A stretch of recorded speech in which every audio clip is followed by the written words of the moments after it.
it's a pretty gray, foggy day on board Sailor, traveling through Johnstone Strait. Charity's on lookout. She's doing a great job. We're actually doing pretty good. Cruising at 9.5 knots because we're going with the currents. And we saw porpoises. Oh, that's true. And a bear on the beach today. It's been a good day for seeing wildlife. And a really fun wildlife. It's pretty beautiful. You can see the fog's kind of thinning out over there. We've never been up this way before. We went through Johnstone Strait today, the first third of it, and it was a good morning. Nice and calm, just the fog, but it was really beautiful.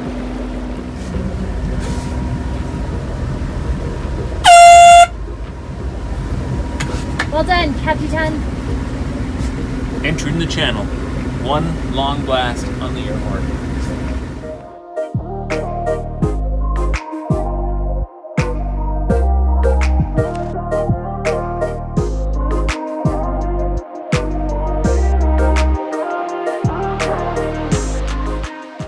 Shortly after we dropped anchor in this sweet little cove, the boat we'd been racing all day pulled in behind us. And this is Sweet Pea. Its owner is Devin, and this guy is a wild child. This guy took this small 19-foot boat all the way around Vancouver Island. This dude is super rad. We had dinner together that night and played some mean Carcassonne. It was an awesome time. It was really cool getting to know Devin and his wild adventures.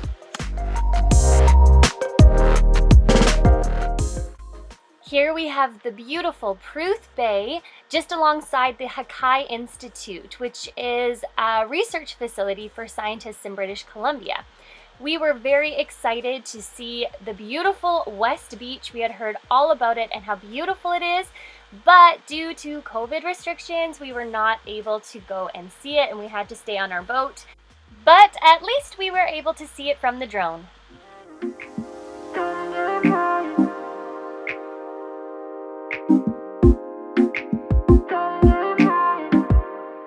Unfortunately, due to a glitch while we were trying to upload our photos and our videos to our computer, we lost all our footage from Port McNeill to Bella Bella except for this drone footage. So this is what we have to remember our trip by until the next time we get up to West Beach.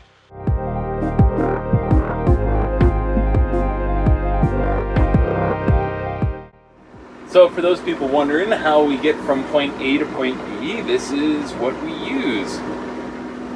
We use Navionics on our phones. Yes, a lot of people grimace at that, but Navionics is actually amazing, and as long as you are a little bit prepared, you can download all the maps that you'll need, and it's super user-friendly, and touch screen, it's right on your phone. We like it for actually planning while we're in bed in the morning to try and figure out times and things like that. But the main thing that we use here and there that has the most alarms is our Garmin GPS Map XS. And this thing is awesome. It's actually the reason why I get to sleep so well at night.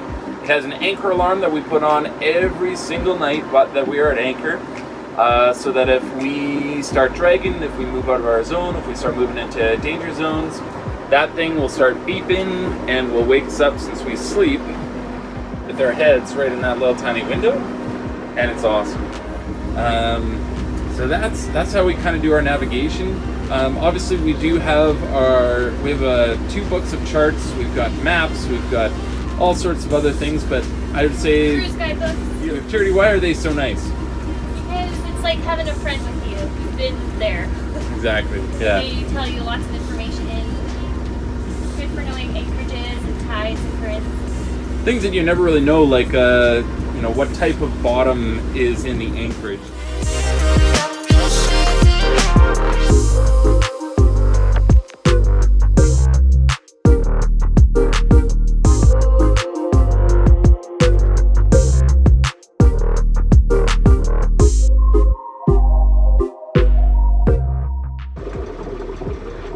So I'm gonna bring you guys in on what it looks like for Bart to raise the anchor. He's very strong. Try to get him in the picture there.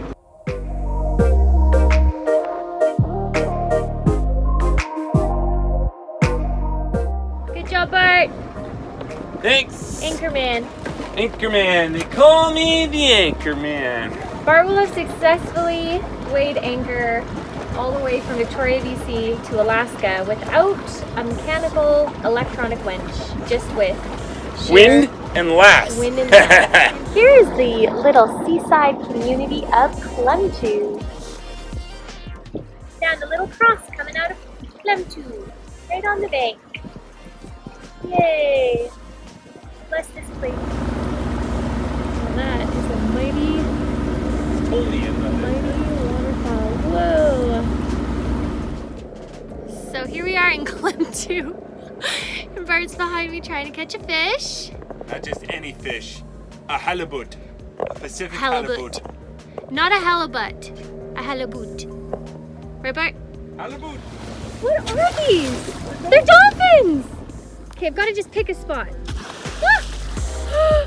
Yay! Oh. Oh, they're everywhere! This is so special!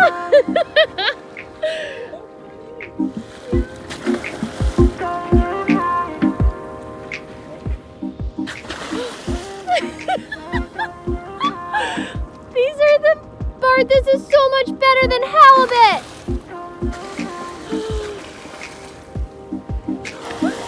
Did you see?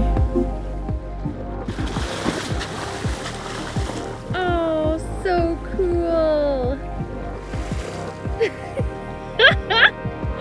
They're so fun and playful. I thought they were salmon because they're in the dope.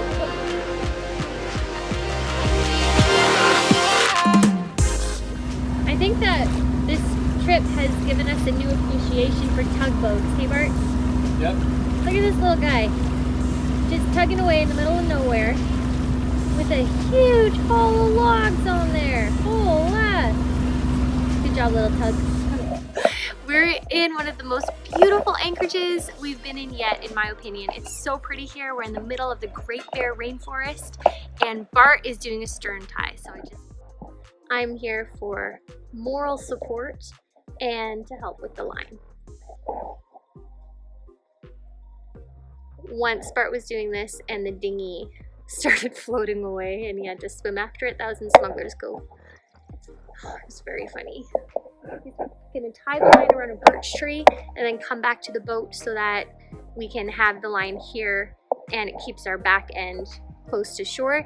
The reason is because this anchorage is super deep. It's like 100 feet road, so we need to tie our back end in just to make sure we're nice and sturdy in case our anchor drags overnight. Yeah, that's almost an easier way because then I know how much tension is on it too. Like. So as you can see, we got her done. The tie is around the birch tree. Bart's just tightening it up. And it only took us Half hour? half hour Not even. for peace of mind. Right, Bart? Peace of mind. And teamwork. Yep. Easy. Beautiful waterfall and Great Bear Rainforest. We're literally in the middle of an ocean of jumping salmon. I can't catch one. And we cannot catch a fish for the life of us. Bart is... They're just playing. They're just free fish having a blast. They're just having fun. And Bart... I don't think they want anything. I have nothing to offer them. Except the lure, but they don't want the lure. Look, this guy literally jumped over my hook. I know. They're jumping all over Bart's lure. They're just... Bart's casting to try to catch a salmon. It is comical. It is sad. It is funny.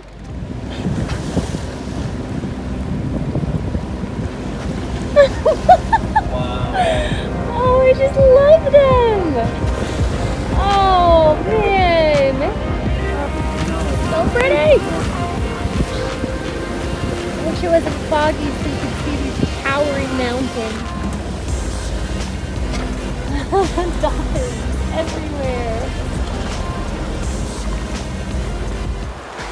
So, Bart and I just had a really nice time at Bishop Bay Hot Spring. Yeah, it's a little bit of a jaunt here. It's a bit of a detour, but I'd say it was worth it, hey dude? Oh yeah. It's a really nice boardwalk and... Natural hot springs that are primo. Yeah. Hot. And I think one of the things I liked most was the opportunity to get off the boat and walk a little. It's got this really nice boardwalk and the forest is beautiful. So, Bishop Bay Hot Spring. I'd give it a solid 7 out of 10. What'd you give it? I'd give it an 8. We're trying to sleep through gale number 2. It's not working very well. We got winds up 30, 40 knots. I was making for a little rough night. We got a good 6 hours, but now we're just listening to the wind, trying to get surrounded in the sea. Sure, I'm thankful for our anchor. We're sitting at about 5 to 1 right now. I'm almost 6 to 1 because we're coming up on low tide. But Well, it's the morning after the gale blew through. We slept okay, given that there was 30-40 knot winds out there, but no, it was okay. We set our anchor as deep as we could in terms of scope, and it held the whole time. Thank you to the users who commented on Coghlan Harbor before. The holding was excellent, and we never moved the whole night, which was awesome. Now we're drying out.